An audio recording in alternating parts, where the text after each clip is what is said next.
ക്ക് സ്തുതിയായിരിക്കട്ടെ. യൂഥിത്തിന്റെ പുസ്തകം 6-ാം അധ്യായം. ആഖിയോറിനെ യഹൂദർക്ക് ഏൽപ്പിച്ചു കൊടുക്കുന്നു. ആലോചനാ സംഘത്തിന് പുറത്തുണ്ടായിരുന്നവരുടെ കോലാഹലം നിലച്ചപ്പോൾ അസീറിയൻ സൈന്യാധിപൻ ഹോളോഫർണസ് ആഖിയോറിനോടും മൊവാബ്യരോടും വിദേശികളുടെ മുമ്പിൽ വെച്ച് പറഞ്ഞു: ആഖിയോറെ, എഫ്രായിം കൂലികളെ, ഇസ്രായേൽ ജനതയെ രക്ഷിക്കാൻ അവരുടെ ദൈവമുള്ളതുകൊണ്ട് അവരോട് യുദ്ധത്തിന് പോകരുതെന്ന് ഞങ്ങളോട് പറയാൻ നിങ്ങൾ ആരാണ്? നബൂഖദ്നേസറല്ലാതെ മറ്റാരാണ് ദൈവം? അവൻ സൈന്യത്തെ അയച്ച് അവരെ ഭൂമുഖത്ത് നിന്ന് നിർമ്മാർജ്ജനം ചെയ്യും. അവരുടെ ദൈവം അവരെ രക്ഷിക്കുകയില്ല. രാജസേവകന്മാരായ ഞങ്ങൾ ഒറ്റക്കെട്ടായി നിന്ന് അവരെ നശിപ്പിക്കും. ഞങ്ങളുടെ കുതിരപ്പടയുടെ ശക്തിയെ ചെറുത്ത് നിൽക്കാൻ അവർക്ക് സാധിക്കുകയില്ല. ഞങ്ങൾ അവരെ അഗ്നിക്കിരയാക്കും. അവരുടെ മലകൾ അവരുടെ രക്തം കുടിച്ചു മതിക്കും. വയലുകൾ അവരുടെ മൃതശരീരങ്ങൾ കൊണ്ട് നിറയും. ഞങ്ങളെ ചെറുത്ത് നിൽക്കാൻ അവർക്ക് കഴിവുണ്ടാവുകയില്ല. അവർ നിശേഷം നശിക്കും.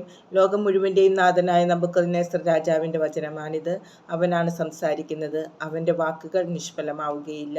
എന്നാൽ ആഖിയോറെ, അമ്മോന്യരുടെ കൂലിക്കാരനായ നീ ഇന്ന് പറഞ്ഞത് ദ്രോഹകരമാണ്. അതുകൊണ്ട് ഇന്നു മുതൽ ഈജിപ്തിൽ നിന്ന് പുറപ്പെട്ടു വന്ന ഈ വംശത്തിൻ്റെ മേൽ ഞാൻ പ്രതികാരം ചെയ്യുന്ന ദിനം വരെ നീ എൻ്റെ മുഖം ദർശിക്കുകയില്ല. ഞാൻ മടങ്ങി വരുമ്പോൾ എൻ്റെ സൈന്യത്തിൻ്റെ വാളും എൻ്റെ ഭൃത്യന്മാരുടെ കുന്തവും ഏറ്റ് ശരീരം പിളർന്ന് നീ അവരുടെ വ്രണീതരുടെ കൂടെ വീഴും. അപ്പോൾ എൻ്റെ അടിമകൾ നിന്നെ ആ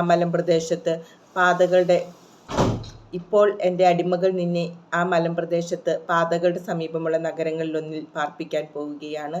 അവരോടൊപ്പം നശിക്കുന്നതുവരെ നീ മരിക്കുകയില്ല. അവർ പിടിക്കപ്പെടുകയില്ലെന്ന് സത്യമായും വിശ്വസിക്കുന്നെങ്കിൽ നീ മുഖം താഴ്ത്തിയിരിക്കുന്നത് എന്തിന്? ഞാനാണ് പറഞ്ഞത്. എൻ്റെ വാക്കുകളിലൊന്നുപോലും പാഴാവുകയില്ല.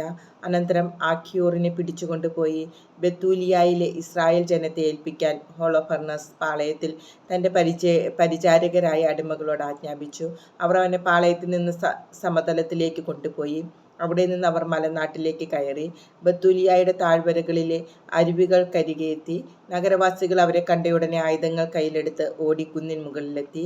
കവണക്കാർ കല്ലുകൾ എറിഞ്ഞ് അവർ മുകളിലേക്ക് കടക്കാതെ തടഞ്ഞു. എങ്കിലും അവർ മലഞ്ചെരിവിൽ സുരക്ഷിത സ്ഥാനത്തെത്തി. ആഖിയോറിനെ ബന്ധിച്ച് കുന്നിൻ്റെ അടിവാരത്തിൽ ഉപേക്ഷിച്ചിട്ട് യജമാന സന്നിധിയിലേക്ക് അവർ മടങ്ങി. ഇസ്രായേൽ ജനം നഗരത്തിൽ നിന്ന് ഇറങ്ങി വന്നപ്പോൾ അവനെ കണ്ടു. അവർ അവൻ്റെ കെട്ടുകൾ അഴിച്ച് ബെത്തൂലിയായിൽ കൊണ്ടുവന്ന് നഗരത്തിലെ നീതിപീഠത്തിന് മുമ്പിൽ നിർത്തി. ഷിമിയോൻ ഗോത്രജനായ മിക്കായുടെ പുത്രൻ ഉസിയ, ഗൊത്തോനിയേലിൻ്റെ പുത്രൻ കാബ്രീസ്, മെലക്കിയേലിൻ്റെ പുത്രൻ കാർമീസ് എന്നിവരായിരുന്നു അക്കാലത്തെ നീതിപാലകന്മാർ. അവർ നഗരത്തിലെ ശ്രേഷ്ഠന്മാരെ വിളിച്ചുകൂട്ടി. അവരുടെ യുവാക്കളും സ്ത്രീകളും സഭയിൽ ഓടിയെത്തി. ആഖിയോർ ജനമധ്യത്തിലേക്ക് ആനയിക്കപ്പെട്ടു. സംഭവിച്ചതെന്തെന്ന് ഉസിയ അവനോട് ആരാഞ്ഞു. ഹോളോഫർണസിൻ്റെ സദസ്സിൽ നടന്നതും അസീറിയൻ നേതാക്കന്മാരുടെ മുമ്പിൽ ഞാൻ പറഞ്ഞതും ഇസ്രായേൽ ഭവനത്തിനെതിരെ അങ്ങേയറ്റം ധിക്കാരത്തോടെ ഹോളോഫർണസ് ജൽപ്പിച്ചതുമായ കാര്യങ്ങൾ അവൻ വെളിപ്പെടുത്തി. അപ്പോൾ ജനം ദൈവത്തെ സാഷ്ടാംഗം നമസ്കരിച്ച് ആരാധിച്ചു. അവർ അവിടുത്തോട് നിലവിളിച്ചപേക്ഷിച്ചു: സ്വർഗത്തിൻ്റെ ദൈവമായ കർത്താവേ, അവരുടെ അഹങ്കാരം കാണണമേ. ഞങ്ങളുടെ ജനത്തിന് ഏൽക്കുന്ന അവമാനമോർത്ത് അവിടുന്ന് കരുണ കാണിക്കണമേ.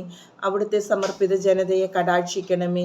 അവർ ആഖിയോറിനെ ആശ്വസിപ്പിക്കുകയും മുക്തകണ്ഠം പ്രശംസിക്കുകയും ചെയ്തു. ഉസിയ അവനെ സദസ്സിൽ നിന്ന് തൻ്റെ ഭവനത്തിലേക്ക് കൊണ്ടുപോവുകയും ശ്രേഷ്ഠന്മാർക്കൊരു വിരുന്ന് നൽകുകയും ചെയ്തു. തങ്ങളെ സഹായിക്കണമേ എന്ന് അവർ രാത്രി മുഴുവൻ ഇസ്രായേലിൻ്റെ ദൈവത്തെ വിളിച്ചപേക്ഷിച്ചു.